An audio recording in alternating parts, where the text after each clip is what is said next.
दशानन रावण की बेटी कौन थी जिसे हो गया था राम भक्त हनुमान से प्रेम? नलनील से उसका क्या था संबंध?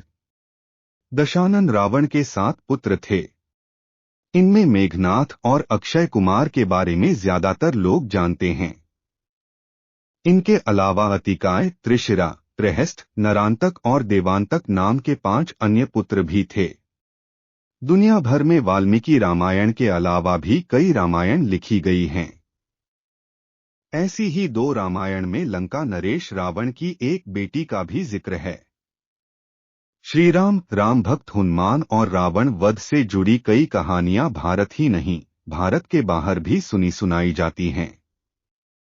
वाल्मीकि रामायण के अलावा भी कई देशों में अलग अलग रामायण लिखी गई हैं। ऐसी ही 2 रामायण में रावण की बेटी के बारे में लिखा गया है। यही नहीं, उनमें रावण की बेटी को हनुमान जी से प्रेम होने का उल्लेख भी किया गया है। हालांकि वाल्मीकि रामायण या तुलसीदास जी कृत रामचरितमानस में रावण की बेटी का जिक्र नहीं मिलता है। आज हम बताएंगे कौन कौन सी रामायण में रावण की बेटी से जुड़ी कहानियां लिखी गई हैं। वाल्मीकि रामायण के बाद दक्षिण भारत ही नहीं कई देशों में रामायण को अपने अपने तरीके से लिखा गया है। इनमें से ज्यादातर रामायण में श्री राम के साथ ही रावण को भी काफी महत्व दिया गया है। इसीलिए श्रीलंका, इंडोनेशिया, मलेशिया, माली, थाईलैंड और कंबोडिया में रावण को भी पूरी अहमियत दी जाती है। रावण की बेटी का उल्लेख भी थाईलैंड की रामकीन रामायण और कंबोडिया की रामकेर रामायण में किया गया है। रामकीन और रामकेर रामायण के मुताबिक रावण के 3 पत्नियों से 7 बेटे थे। इनमें पहली पत्नी मंदोदरी से 2 बेटे मेघनाद और अक्षय कुमार थे। वहीं दूसरी पत्नी धन्यमालिनी से अतिकाय और त्रिशिरा नाम के 2 बेटे थे। तीसरी पत्नी से प्रहस्त, नरांतक और देवांतक नाम के 3 बेटे थे। दोनों रामायण में बताया गया है कि 7 बेटों के अलावा रावण की एक बेटी भी थी जिसका नाम सुवर्णमछा या सुवर्णमत्स्य था। कहा जाता है कि सुवर्णमत्स्य देखने में बहुत सुंदर थी। उसे स्वर्ण जलपरी भी कहा जाता है। एक अन्य रामायण अद्भुत रामायण में श्री राम की पत्नी देवी सीता को भी रावण की बेटी बताया गया है। अद्भुत रामायण के अनुसार अपनी पुत्री पर ही बुरी दृष्टि डालने के कारण रावण का अंत हुआ। दशानन रावण की बेटी सुवर्णमत्स्य का शरीर सोने की तरह दमकता था, इसीलिए उनको सुवर्णमछा भी कहा जाता है। इसका शाब्दिक अर्थ होता है सोने की मछली। इसीलिए थाईलैंड और कंबोडिया में सुनहरी मछली को ठीक उसी तरह से पूजा जाता है जैसे चीन में ड्रैगन की पूजा होती है।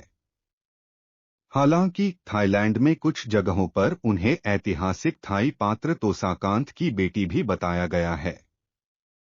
रामायण के बाद 10वीं शताब्दी में कंबन ने रामायण महाकाव्य लिखा जो दक्षिण में बहुत अधिक लोकप्रिय हुआ। हालांकि ये स्पष्ट है कि दुनिया भर में लिखी गई सभी रामायण महर्षि वाल्मीकि की रचना से ही प्रेरित रही हैं, क्योंकि सभी रामायण में ना राम बदले, ना स्थान और ना ही उनके उद्देश्य में कोई परिवर्तन हुआ। वाल्मीकि रामायण के थाई और कंबोडियाई संस्करणों के मुताबिक श्री राम ने लंका पर विजय अभियान के दौरान समुद्र पार करने के लिए नल और नील को सेतु बनाने का काम सौंपा। श्रीराम के आदेश पर जब नल और नील लंका तक समुद्र पर सेतु बना रहे तो रावण ने अपनी बेटी सुवर्णमत्स्य को ही ये योजना नाकाम करने का काम सौंपा था। पिता की आज्ञा पाकर सुवर्णमछा ने वानर सेना की ओर से समुद्र में फेंके जाने पत्थरों और चट्टानों को गायब करना शुरू कर दिया। उसने इस काम के लिए समुद्र में रहने वाले अपने पूरे दल की मदद ली। रामकीन और रामकेर रामायण में लिखा गया है कि जब वानर सेना की ओर से डाले जाने वाले पत्थर गायब होने लगे तो हनुमान जी ने समुद्र में उतरकर देखा कि आखिर ये चट्टानें जा कहाँ रही हैं। उन्होंने देखा कि पानी के अंदर रहने वाले लोग पत्थर और चट्टानें उठाकर कहीं ले जा रहे हैं। उन्होंने उनका पीछा किया तो देखा कि एक मत्स्य कन्या उनको इस कार्य के लिए निर्देश दे रही है। कथा में कहा गया है कि सुवर्णमछा ने जैसे ही हनुमान जी को देखा, उनसे प्रेम हो गया। हनुमान जी उसके मन की स्थिति भांप लेते हैं और समुद्र तल पर ले जाकर पूछते हैं कि आप कौन हैं देवी। वह बताती है कि मैं रावण की बेटी हूँ। फिर रावण उन्हें समझाते हैं कि रावण क्या गलत कार्य कर रहा है। हनुमान जी के समझाने पर सुवर्णमछा सभी चट्टानें लौटा देती हैं और राम सेतु के निर्माण का कार्य पूरा हो पाता है।